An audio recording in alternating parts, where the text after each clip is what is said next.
श्री स्वामी समर्थ. जय जय स्वामी समर्थ. तुम्हा सर्वांचं आपल्या चॅनलमध्ये पुन्हा एकदा मनापासून स्वागत आहे. तुमचा आजचा दिवस खूप आनंदात जाऊ. तुमच्या सर्व चांगल्या इच्छा स्वामी महाराज नक्कीच पूर्ण करो ही स्वामीचरणी प्रार्थना करते आणि आजच्या व्हिडिओला सुरुवात करते. आज आहे मौनी अमावस्या आणि तुम्हाला आजपासून तर 5 अमावस्यापर्यंत असा एक उपाय करायचा आहे जेणेकरून तुमच्या घरातील सर्व सुख सुविधा आणि तुमच्या ज्या काही इच्छा असतील त्या नक्कीच पूर्ण होतील. अमावस्या म्हटलं तर या दिवशी आपल्यावर ज्यांना पितृदोष आहे किंवा मग जे शनिदोष लागला आहे किंवा मग 7.5 चालू आहे त्यांच्यासाठी जर हा उपाय केला तर खूप फरक पडतो. कारण शनिदेव हे आपल्या कर्माचं आपल्याला फळ देत असतात. त्यानुसार आपल्याला हा आजचा उपाय आवर्जून करायचा आहे. तर हा उपाय कुठला आहे, कसा करायचा आहे, कोणी करायचा आहे, केव्हा करायचा आहे, ही सर्व माहिती व्हिडिओमध्ये सांगितली आहे. त्यासाठी व्हिडिओ हा शेवटपर्यंत नक्की बघावा जेणेकरून तुमच्या सर्व प्रश्नाची उत्तरं तुम्हाला मिळतील. आणि जे पण ताई दादा चॅनलवर नवीन आहे त्यांनी चॅनलला लगेचच सबस्क्राईब करा जेणेकरून जे आपले पुढचे नवनवीन व्हिडिओ आहे ते तुमच्यापर्यंत लवकरात लवकर पोहोचतील. तर बघा आता काय करायचं आहे. सर्वात अगोदर तुम्हाला आजपासून कंटिन्यू सलग 5 अमावस्या तुम्हाला हा उपाय करायचा आहे. म्हणजेच हा उपाय तुम्हाला काय करायला, एक मोठी अशी पंती घ्यायची आहे. पंती असो छोटी असली तरी चालेल पण त्यामध्ये आपला पूर्ण चेहरा दिसला पाहिजे. ती मोठी एक पंती घ्यायची, त्यामध्ये पूर्ण भरून तेल टाकायचं आहे आणि थोडेसे काळे तीळ हे त्या पंतीमध्ये टाकायचं आहे. आणि त्या पंतीमध्ये असा पूर्ण असा चेहरा दिसेल असं तुम्हाला त्या पंतीमध्ये बघायचं आहे. आणि बघितल्यानंतर ते जे तेल आहे ते तुम्हाला शनिदेवाच्या मंदिरामध्ये किंवा मग शनिदेवाचं मंदिर नसेल तर मारुतीच्या मंदिरामध्येच म्हणजे हनुमानजीच्या मंदिरामध्ये ते तेल तुम्हाला घेऊन जायचं आहे. ते तेल देवाला आपण अर्पण करणार नाही आहे किंवा मग देवाच्या दिव्याजवळ पण नाही. तर ते तेल जेव्हा आपण मंदिरामध्ये जासाल तेव्हा तिथे एखादा दिवा चालू असतो बघा. तर ते जे वाटीतलं पंतीतलं तेल आहे ज्यामध्ये आपण चेहरा बघितला ते तेल तुम्हाला मंदिरामध्ये त्या दिव्यामध्ये टाकून द्यायचं आहे. मग जर तुमच्या घराजवळ नसेल मंदिर तर तुम्ही दुसऱ्या दिवशी म्हणजेच उद्या ते तेल नेऊ शकता. पण सलग हा उपाय तुम्हाला 5 अमावस्या करायचा आहे. 5 अमावस्यामध्ये जर केला ना तर तुमच्यावरील जे काही वाईट संकट आहे, तुमचा शनिदोष लागला असेल, 7.5 चालू असेल ते नक्कीच दूर होणार आहे. आणि तुमचं या कालावधीमध्ये भरपूर असा काही चांगल्या गोष्टी तुमच्या आयुष्यामध्ये घडून येणार आहे. तर नक्की तुम्हाला हा उपाय करायचा आहे.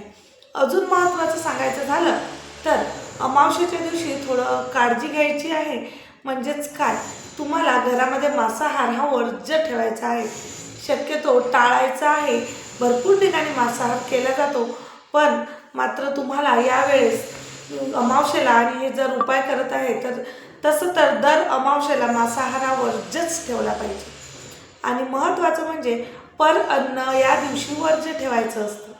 काय होतं ना, आपण जे महिनाभर सेवा करतो म्हणजे आपण स्वामी चरित्र पारायण केलं, तुम्ही नवनाथ ग्रंथाचं पारायण केलं किंवा दुर्गा सप्तशती वाटता स्वामीची नित्यसेवा करत असता किंवा इतर कुठली सेवा आपण करत असतो आणि महिनाभराची सेवा जर तुम्ही अन्न जर दुसऱ्याचे इथं खाल्लं, जेवण केलंस तर आपल्या या महिन्याचं पूर्ण जे फळ आहे ना ते निष्फळ होत असतं. म्हणून शक्यतो जर तुम्ही सेवा करत आहात तर अमावस्येला परान्न हे वर्ज्य ठेवायचं आहे. परान्न हे तुम्हाला आवर्जून वर्ज्यच ठेवायचं आहे. कारण जास्ती तर दोष हे पर अन्नामुळंच लागतात. कारण प्रत्येक स्त्री अन्न बनवत असताना तिच्या डोक्यामध्ये कुठले विचार असतात, तिच्या घरामध्ये काय चालू असतं, तर हे सर्व डोक्यात जे विचार असतात ते अन्नामध्ये जातात आणि तेच परान्न आपण खात असतो ना तेव्हा मग ते जे दोष असतात ते आपल्यामध्ये सुद्धा येतात. आणि मग घरामध्ये पती पत्नीचं चिडचिड चालू होत असतं किंवा मग आपल्या घरामध्ये निगेटिव्ह असं वातावरण चालू होतं.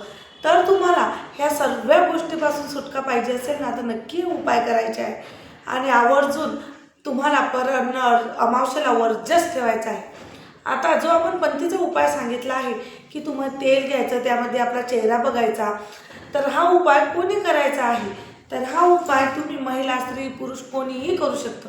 पण जर घरातील 2 व्यक्ती करत असतील तर त्यांनी 2 पत्त्या घ्यायच्या. म्हणजे स्वतःची पंथी वेगळी पाहिजे.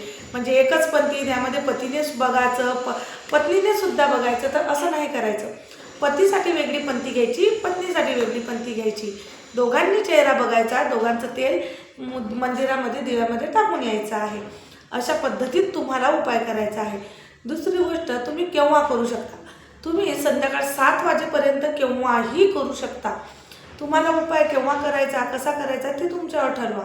तुम्हाला जेव्हा वेळ असेल ना, त्या वेळेनुसार तुम्हाला उपाय करायचा आहे.